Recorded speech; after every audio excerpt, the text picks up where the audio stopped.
maybe you won't have a slew of emails. I don't know. Yeah. From all the years that I traveled for this company, I would normally fly out on a Monday morning, fly back on a Thursday evening, so I would at least have Friday in the office to do stuff. Yeah. But like I said, we're not going to take a whole week to do this. And so once I hear from Michelle what the hotel availability is, then we'll go from there as far as planning the exact date. Now, this hotel, every room is a suite. Every room is a suite. So it'll be a nice little place to stay. They have a good restaurant. Actually, they got two. They've got a breakfast restaurant and they've got a lunch and dinner place there on site.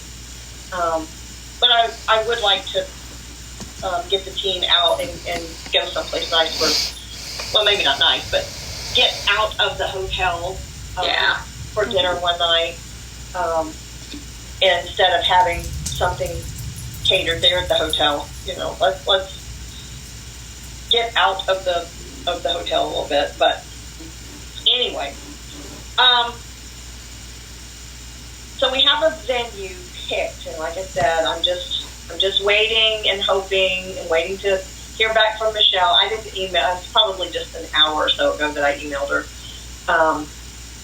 So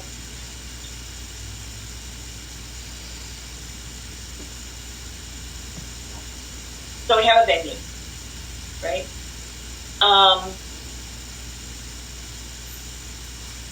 There are some topics I think that the directors would like to cover while we're there.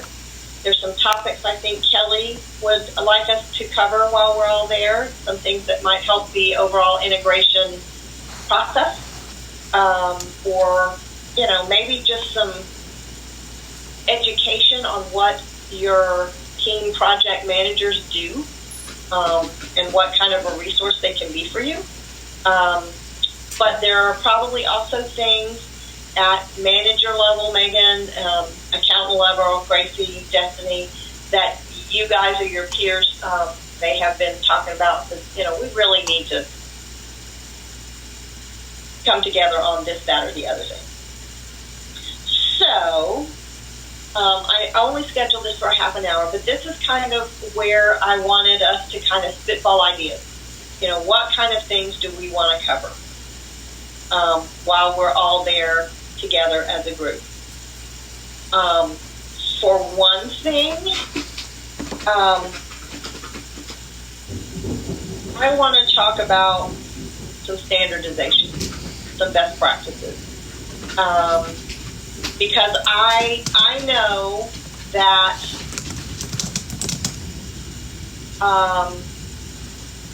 let's just take balance sheet recons.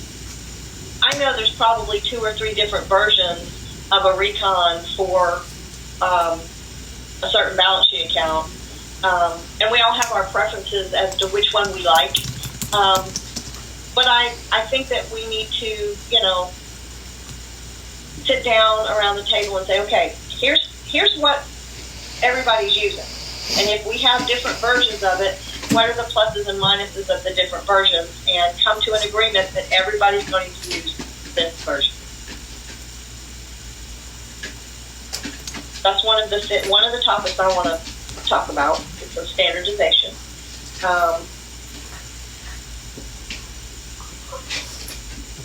The other thing I want to talk about and brainstorm is transition follow-up. And what I mean by this is when we transition a center, and this is always the entire 4 years that we've been doing this, guys, this has always been the goal and the expectation. When we transition a center, if we've got reconciling items on a balance sheet rack, say we've got some stuff in 1390. When we transition that center over, let's say we transition it in March. So the February balance sheet recon has these reconciling items. Those are ours to resolve. The problem we run into is after we transition it over, we don't see the black line returns anymore.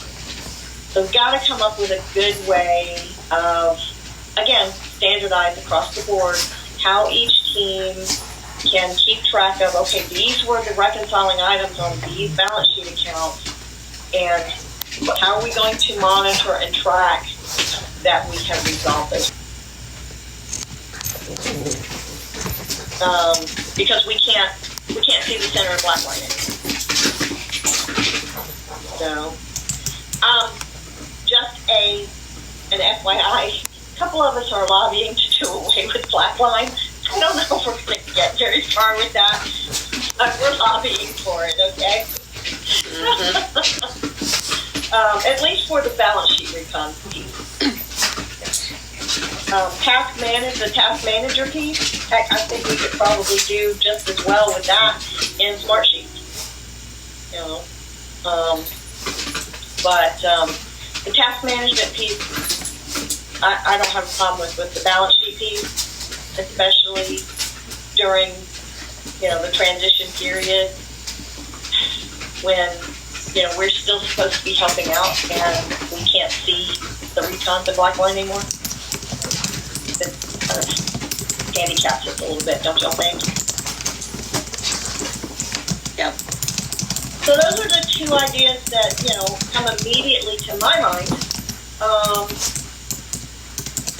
Did anybody else come today with something that they feel like, yeah, we really need to cover while we're all together? We've had so much trouble with intercompany these past, few months. I'm like, maybe like the flow of intercompany, like how it goes through the whole process. Are you talking about corporate intercompany? Corporate intercompany. Okay. Mm-hmm. All right. Put corporate intercompany on the list. Yep. If I know, those of us that are working on Key Whitman have facility, I call that interfacility instead of intercompany to differentiate myself, interfacility. So I just wanted to make sure that you were talking about what hits 2360 and not what hits 2727. Mm-hmm. Okay. Megan? I made a list of things after having a conversation with Katie, who is new. Right. And she was questioning some of the things that we do. Uh-huh. And what's funny, not funny, I don't know. Fresh eyes, yeah.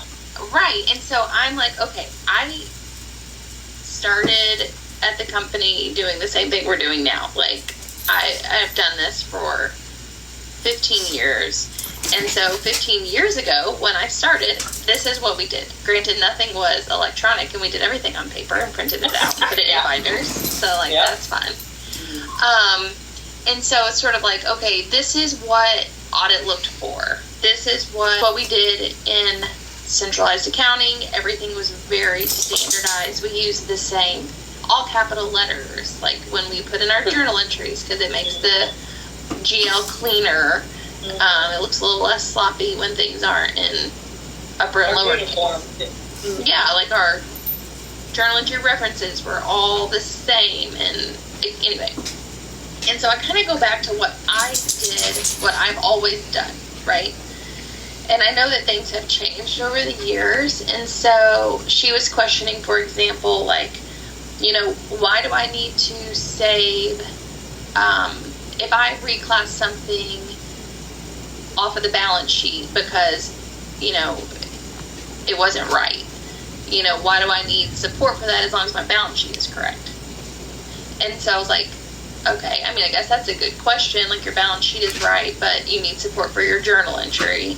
Or a bot entry posted, and so in black, and this is not like 100% nothing against Katie. These are just things that were brought to my attention because she's brand new and whatever.